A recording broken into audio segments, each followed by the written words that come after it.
Hello everyone, welcome back to Learno Bio. Let's learn bio with me. So आज के lecture में हम लोग पढ़ेंगे इकोनॉमिक इम्पॉर्टेंस ऑफ प्रोटोजोआ। ठीक है, तो जो आज का हमारा टॉपिक है वो है इकोनॉमिक इम्पॉर्टेंस ऑफ प्रोटोजोआ। अब जो प्रोटोजोआ जो होते हैं उनके पॉजिटिव और नेगेटिव इफेक्ट दोनों ही होते हैं। उसमें जैसे नेगेटिव इफेक्ट में आएंगे, बहुत सारी डिसीजेज जो होती हैं वो प्रोटोजोआ से होती हैं। तो नेगेटिव इफेक्ट्स जो हैं प्रोटोजोआ के वो बहुत ज़्यादा हैं। बट ऐसा नहीं है कि प्रोटोजोआ सिर्फ हार्मफुल है। कई एक प्लेसेस में प्रोटोजोआ इम्पॉर्टेंट भी है, तो उन्हीं कुछ एक इम्पॉर्टेंस को हम आज डिस्कस करेंगे। तो सबसे पहला जो इम्पॉर्टेंस है वो है सैनिटेशन का। ठीक है, तो प्रोटोजोआ जो है वो सैनिटेशन में हेल्पफुल होते हैं। इसका मतलब है कि holozoic protozoa feed on putrefying bacteria in various bodies of water. तो जो होलोजोइक प्रोटोजोआ होते हैं वो क्या करते हैं, वो फीड करते हैं किस पे, प्यूट्रीफाइंग बैक्टीरिया पे। बहुत सारी वाटर बॉडीज़ में बैक्टीरिया प्रेजेंट होते हैं। अब उन बैक्टीरिया पे जो प्रोटोजोआ होते हैं, अब इसमें स्पेसिफाई करके दिया है होलोजोइक। तो होलोजोइक का मतलब होता है वो प्रोटोजोआ जो जिनकी फीडिंग हैबिट ह्यूमंस की तरह होती हैं। तो ये प्रोटोजोआ किस पे फीड करेंगे, इन प्यूट्रीफाइंग बैक्टीरिया पे। ठीक है, और इन प्यूट्रीफाइंग बैक्टीरिया पे फीड करने के बाद ये अब उस वाटर बॉडी से ये प्यूट्रीफाइंग बैक्टीरिया रिमूव हो जाएंगे। तो वो जो वाटर बॉडी होगी वो बिल्कुल फ्रेश और साफ हो जाएगी। अब जो वाटर होगा वो कैसा हो जाएगा, वो सेफ होगा फॉर ड्रिंकिंग। तो ये एक बेनिफिट है कि जो प्रोटोजोआ होते हैं वो वाटर को क्लीन करते हैं बाय ईटिंग बैक्टीरिया जो प्रेजेंट होते हैं वाटर बॉडी में। उन बैक्टीरिया को फीड करके उनको खा के उस वाटर को क्लीन कर देते हैं। अब सेकंड जो इम्पोर्टेंस है वो है प्लैंक्टोनिक प्रोटोजोआ एज फूड। तो कुछ एक प्रोटोजोआ ऐसे होते हैं जो फूड की तरह यूज़ होते हैं। तो क्या होता है कि जो फिश होती है वो fish feed on aquatic insects, larvae, small crustaceans, worms and all of these are protozoa. अब क्या होता है कि जो फिश होती है, कोई भी एक्वेटिक पॉन्ड ले लो या लेक हो, कहीं पे भी कोई फिश प्रेजेंट है रिवर में या पॉन्ड में, तो वो फिश जो है वो किस पे फीड करेगी या उसका खाना कौन होगा, aquatic insects, larvae, small crustaceans, worms, ये सब कौन होंगे, जो फिश इनको खाएगी और अपनी ग्रो करेगी।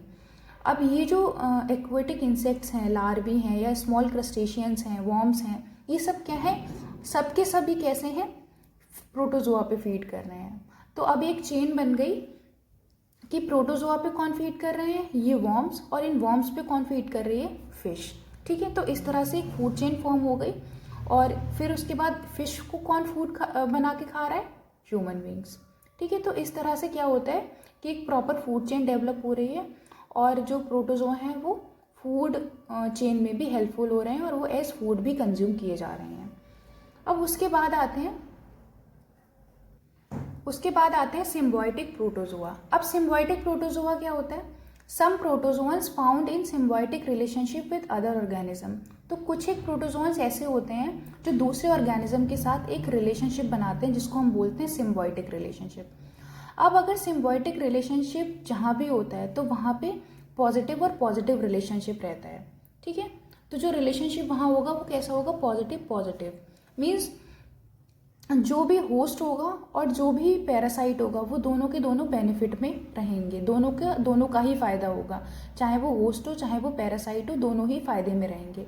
अब इसका एग्जाम्पल देखो, ट्राइकोनिम्फा एक पैरासाइट है जो किसकी बॉडी में रहता है, टर्माइट्स की इंटेस्टाइन में रहता है। ठीक है, तो यहाँ पे पैरासाइट कौन हो गया, ट्राइकोनिम्फा, और होस्ट कौन हो गया, टर्माइट्स। ठीक, अब क्या होगा, अब यहाँ पे देखो ये सिम्बायोटिक रिलेशनशिप कैसे है कि टर्माइट तो होस्ट है, तो होस्ट को फायदा कैसे हो रहा है कि ये जो ट्राइकोनिम्फा है, ये जो पैरासाइट है, वो इस टर्माइट के जो भी सेलुलेज है उसको डाइजेस्ट करने में हेल्प करता है। तो ये तो फायदा हो गया होस्ट का। अब जो पैरासाइट है उसका फायदा क्या है कि वो इस पे टर्माइट पे फॉर फूड डिपेंड है, मतलब इससे भी जो भी न्यूट्रिशन है वो उसके इंटेस्टाइन के थ्रू ले रहा है। तो इस हिसाब से ट्राइकोनिम्फा और टर्माइट के बीच का कैसा रिलेशनशिप है, सिम्बायोटिक रिलेशनशिप। ठीक है, तो ये एग्जाम्पल है कि कुछ प्रोटोजोआ सिम्बायोटिक रिलेशनशिप बनाते हैं और हेल्पफुल होते हैं उन ऑर्गेनिज्म के लिए। ठीक, उसके बाद आता है fourth, oceanic ooze and fossil protozoa. तो क्या होता है कि 30% of skeleton remains of protozoa form a soft mud like deposit on ocean floor. तो ओशन, अगर आप ओशन की फ़ोटो देखेंगे तो इस तरह से ओशन के फ्लोर पे एक मड जैसी सरफेस प्रेजेंट होती है। तो ये जो सरफेस होती है वो किससे मिलके बनी होती है? Skeleton remains of protozoa. जो भी प्रोटोजोआ डेड कर जाते हैं, जिनकी डेथ हो जाती है, उनकी स्केलेटन से मिलके ये ओशियानिक ooze बनती है। ठीक, तो यही एक इम्पॉर्टेंस है प्रोटोजोआ का ओशियन में। ठीक है, अब उसके बाद बात करें अगर हम प्रोटोजोआ इन स्टडी। अगर स्टडी में प्रोटोजोआ देखा जाए कि किस किस तरह से स्टडी में हेल्पफुल होता है प्रोटोजोआ, तो study of protozoans help in understanding the probable bagging of organic matter and origin and evolution of earth. अब जो प्रोटोजोआ है, इसके वर्ड से ही समझ में आता है। प्रो मीन्स सबसे फर्स्ट या सबसे प्रीमियर, और जोआ मीन्स एनिमल। तो प्रोटोजोआ वो एनिमल्स होते हैं जो इस धरती पे सबसे पहले आए हैं। तो जब हम प्रोटोजोआ के फॉसिल्स की स्टडी करते हैं तो हमें क्या पता चलता है? Origin and evolution of life. तो किस तरह से लाइफ का ओरिजिन और इवोल्यूशन हुआ, इसके बारे में हम फॉसिल्स को पढ़ने के बाद पता चल जाते हैं। तो इसलिए फॉसिल्स की स्टडी एक इवोल्यूशन के प्रोसेस को जानने में हेल्पफुल होती है। ठीक, अब उसके बाद देखिए हार्मफुल प्रोटोजोआ। अब कुछ एक प्रोटोजोआ कैसे होते हैं? हार्मफुल होते हैं। ठीक, तो इसमें देखो प्रोटोजोआ की बात करें तो जो सॉइल प्रोटोजोआ होंगे उसमें क्या होता है? Protozoa feed on nitrifying bacteria decrease the amount of nitrogen present in soil. तो कुछ एक प्रोटोजोआ होते हैं वो किस पे फीड करते हैं? जो नाइट्रीफाइंग बैक्टीरिया प्रेजेंट होते हैं सॉइल में। अब सॉइल में नाइट्रीफाइंग बैक्टीरिया का क्या फंक्शन होता है? कि वो सॉइल में नाइट्रोजन की कंटेंट को बढ़ाते हैं या कंसंट्रेशन को बढ़ाते हैं। अब जब ये प्रोटोजोआ इन्हीं नाइट्रीफाइंग बैक्टीरिया को खा जाएगा तो क्या हो जाएगा कि अब सॉइल में नाइट्रोजन की कमी हो जाएगी। तो इससे क्या हो जाएगा? It decrease the amount of nitrogen present in soil.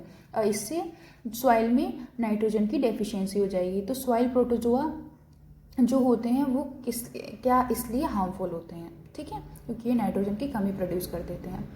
उसके बाद आता है water pollution.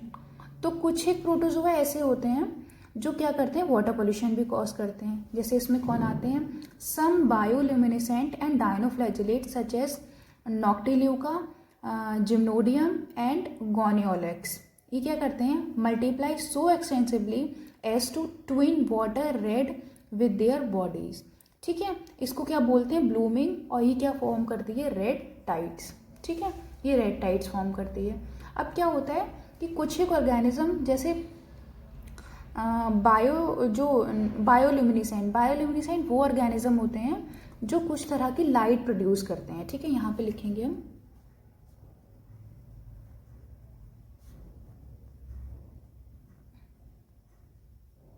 Bio means organic matter जो लाइट प्रोड्यूस करते हैं। ठीक है, जैसे जो भी डायनोफ्लैजिलेट्स होते हैं वो इसमें आते हैं, जैसे नॉक्टिल्यूका, जिम्नोडियम, गोनियोलेक्स। ठीक, अब इनका मल्टीप्लिकेशन इतना एक्सटेंसिवली, इतना ज़्यादा होता है, इनका जो फॉर्मेशन होता है, मल्टीप्लिकेशन होता है इनकी सेल्स का, वो इतना ज़्यादा होता है कि ये क्या करते हैं? वाटर की जो टाइड्स होती हैं उनको रेड में कन्वर्ट कर देते हैं। ठीक है, तो ये क्या फॉर्म करती है? रेड टाइड्स, और इसको हम क्या बोलते हैं? ब्लूमिंग। तो इससे क्या प्रोड्यूस होता है? Water pollution. ठीक है, तो इस तरह से ये हार्मफुल इफेक्ट्स हैं प्रोटोजोआ के।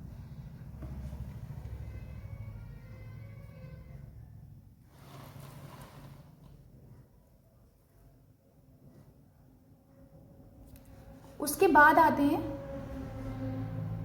बाद आते हैं पैथोजेनिक प्रोटोजोआ। अब पैथोजेनिक प्रोटोजोआ क्या होते हैं? अब देखो, सबसे पहला एग्जाम्पल है सार्कोडिन्स का। सार्कोडिन क्या है? एक इंटेस्टाइनल पैरासाइट है। ठीक, अब ये क्या कॉज करती है? Amoebic dysentery. ठीक, किससे होता है? Entamoeba histolytica. ओके, तो एंटामीबा हिस्टोलिटिका एक सार्कोडिन पैथोजोन है जो क्या प्रोड्यूस करता है? Amoebic dysentery. ये इंटेस्टाइन के अंदर इंटेस्टाइन में एज पैरासाइट स्टे करता है और क्या कौन सी डिसीज कॉज करता है? Amoebic dysentery. ठीक है, अगर हम फ्लैजिलेट्स प्रोटोजोन की बात करें तो एक फ्लैजिलेट प्रोटोजोन लाइजमानिया डोनोबानी है और ट्राइपेनोसोमा गैम्बियंस है। तो लाइजमानिया डोनोबानी और ट्राइपेनोसोमा गैम्बियंस ये दोनों ही डिसीज़ कॉज करते हैं, बहुत मेजर। लाइजमानिया डोनोबानी से क्या होता है? काला आजार डिसीज़ होती है, और ट्राइपेनोसोमा से कौन सी डिसीज़ होती है? Sleeping sickness. ठीक है, तो ये कौन से प्रोटोजोन्स होंगे? ये होंगे फ्लैजिलेट्स प्रोटोजोन्स। उसके बाद अगर हम स्पोरोजोन्स की बात करें तो स्पोरोजोन्स जैसे प्लाज्मोडियम। तो प्लाज्मोडियम कौन सी बीमारी कॉज करता है? मलेरिया पैरासाइट है, ये क्या कॉज करता है? मलेरिया। उसके बाद देखिए सीलिएट्स। सीलिएट्स में कौन आता है? बैलेंटीडियम कोलाई। अब बैलेंटीडियम कोलाई क्या है? एक इंटेस्टाइन में एक पैरासाइट है, ठीक है। तो ये सारे के सारे बहुत मेजर डिसीजेस कॉज करते हैं और यही हार्मफुल इफेक्ट हैं प्रोटोजोअन्स के, ठीक है। तो अब इस लेक्चर में दोनों ही पॉजिटिव और नेगेटिव इफेक्ट प्रोटोजोआ के हम लोग पढ़ चुके हैं, ठीक है।